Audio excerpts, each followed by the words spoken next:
اعوذ باللہ من الشیطان الرجیم، بسم اللہ الرحمن الرحیم۔ کیا ماہ رمضان اور جمعہ کے دن مرنے والا شخص سیدھا جنت جاتا ہے؟ تو یہ ہے کہ ماہ رمضان اور جمعہ کے دن اور شب جمعہ یہ وہ دن ہے کہ جس دن اور ان دنوں میں اگر انسان دنیا سے جاتا ہے تو اس کے گناہوں میں تخفیف کر دی جاتی ہے،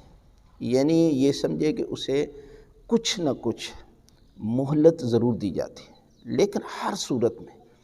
اس نے جو اعمال انجام دیے ہیں نا، یقیناً ان کے بارے میں اس سے پوچھا جائے گا۔ اگر نیک عمل انجام دیے ہیں تو پروردگار یقیناً اس کے جو ہے وہ گناہ معاف کر دے گا، لیکن جو اس نے اپنے واجبات ادا نہیں کیے، حقوق العباد ادا نہیں کیے، یقیناً اس کے بارے میں اس سے پوچھا جائے گا اور اس کو سزا ملے گی، اس لیے کہ پروردگار عادل ہے۔ اور یہی وجہ ہے کہ مولا کائنات حضرت علی بن ابی طالب علیہ السلام فرماتے ہیں کہ اللہ کی ذات نے جنت اور جہنم کو کیوں بنایا،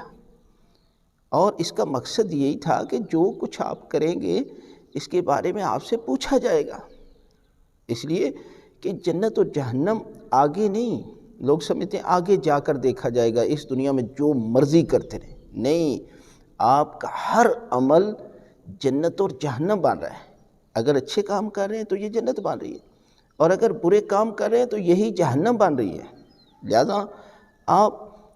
دعا کریں کہ پروردگار ماہ رمضان میں ہمارے گناہ معاف کر دے، جس طرح حدیث میں ہے کہ جمعہ کا دن آتا ہے ماہ رمضان میں تو پروردگار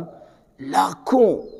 انسانوں کو جہنم کی آگ سے آزاد کرتا ہے۔ لہذا آپ دعا کریں کہ پروردگار اس جمعے کے صدقے، ماہ رمضان میں جمعے کے صدقے میں ہمارے مرحومین کے گناہ معاف کر دے، گناہ معاف کر دے گا۔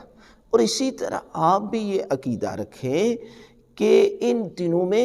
مرنے والے کو گناہوں میں کچھ نہ کچھ پروردگار جو ہے وہ کمی کر دیتا ہے، یعنی کچھ نہ کچھ تو گنجائش ہوتی ہے۔ جس طرح دیکھیں نا، ماہ رمضان میں پروردگار کی رحمتیں بہت زیادہ نازل ہوتی ہیں، یعنی کوئی بھی آپ عمل کرتے ہیں، ایک آیت کی تلاوت کرتے ہیں تو پورے قرآن کے برابر ثواب۔ اسی طرح شب جمعہ میں بھی پروردگار کی رحمت نازل ہوتی ہے، لاکھوں انسانوں کے گناہ معاف کر دیے جاتے ہیں، اور حدیث میں ہے کہ جو بندہ شب جمعہ اور جمعے کے درمیان میں فوت ہو جاتا ہے تو پروردگار اسے جنت میں اعلیٰ مقام عطا کرتا ہے۔ لیکن یہ فضیلت ہے، لیکن جو اپنے واجبات ہیں ان کو ادا کرنا چاہیے، اور جو